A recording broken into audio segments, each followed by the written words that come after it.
Hello and thanks for joining me. My name is Adebayo Oluwake. In the last podcast, you were introduced to the Oyo Empire, whose origins were in the 14th century. This empire lasted until the 19th century, when it went into a lamentable decline. The podcast mentioned the location of the empire, the vast reaches of its territory, its political system, its economic wealth, its military capabilities, and the present location of its population, that is, the Yorubas. As we continue our discourse on the empire, we will look at how and why it collapsed.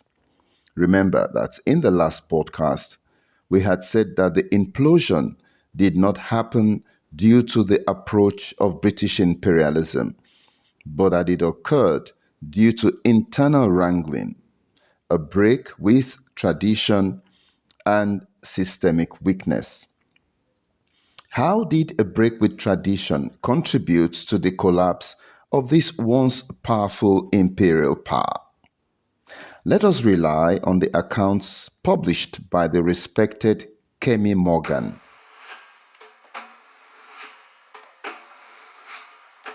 It began like this. Following a rigorous military campaign known as the Eleduwe War, Oyo moved to a new location to further secure her capital and avoid further threats from its adversaries. The throne of the empire then became vacant following the transition of Alaafin Oluewu. To fill the stool, the Oyomesi, rather than call for nominations from all eligible ruling houses, as it was and as it still is in consonance with Yoruba tradition today, simply went ahead to pick Prince Atiba, largely because he was a brave general and dexterous in warfare. The Oyomesi believed that with the general on the throne, he would revive their military campaign against Ilorin and recapture the city from the Fulanese. Unfortunately, even though Atiba became the Alaafin, he however did not return Oyo to its imperial height, could not re-establish the old capital at Oyo-Ile, and could not retrieve Ilorin militarily. Ijaye, the seat of the great Are Ona Kakanfo, General Kunrumi, began to strive to extend its influence into areas previously under the control of the empire.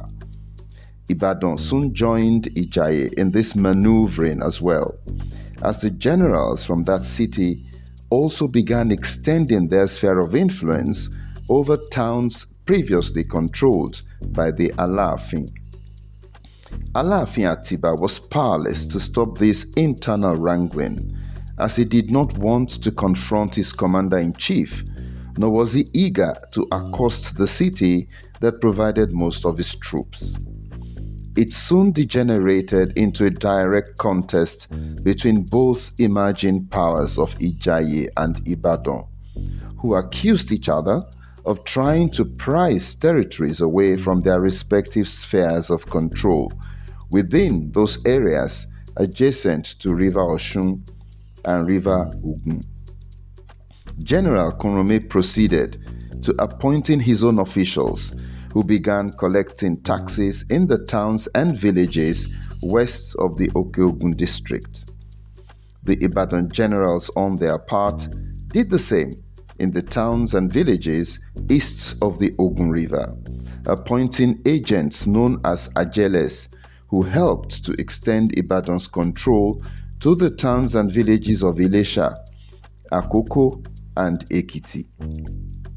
The irony of this development was that, while it was going on full blast, both Ijaye and Ibadan maintained their loyalty to the Ikuba Bayeye, the Alaafin of Oyo Empire, affirming that he remained their king and supreme head, while systematically chipping away at the geopolitical territory of the empire under the same Alaafin.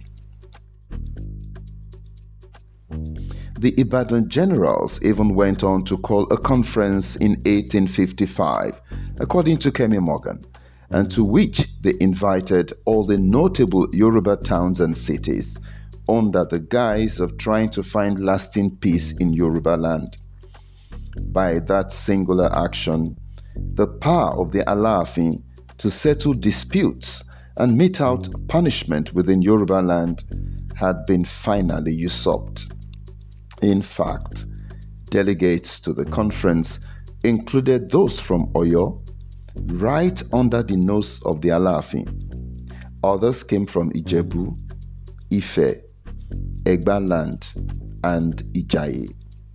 However, General Kunromi refused to participate, perhaps as a demonstration of his ongoing contest with his counterparts from Ibadan, whom he now fully suspected of attempting to grab power and replace the Oyo Empire.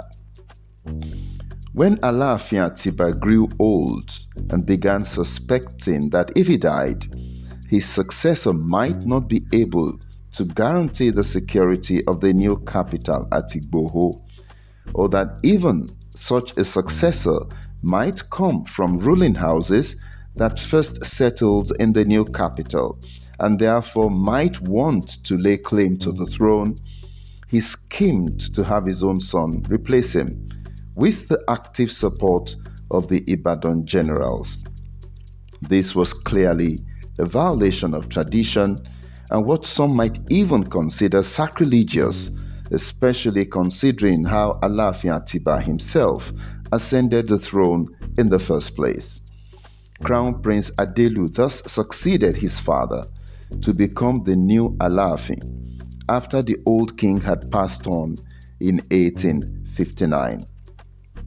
The growing suspicion and rivalry between Ijaye, seat of the garrison of the Are Ona Kakanfo, General Kunromi, and Ibadan, home of the bulk of the troops and generals that dominated the Oyo Imperial Army, including the famous war hero General Ibikunle, grew way out of control after the crowning of Adelu. What were the consequences of the crowning of Alaafin Adelu and the lack of rapprochement between the generals of Ijaye and Ibadan? What diplomatic moves were initiated to prevent war from happening?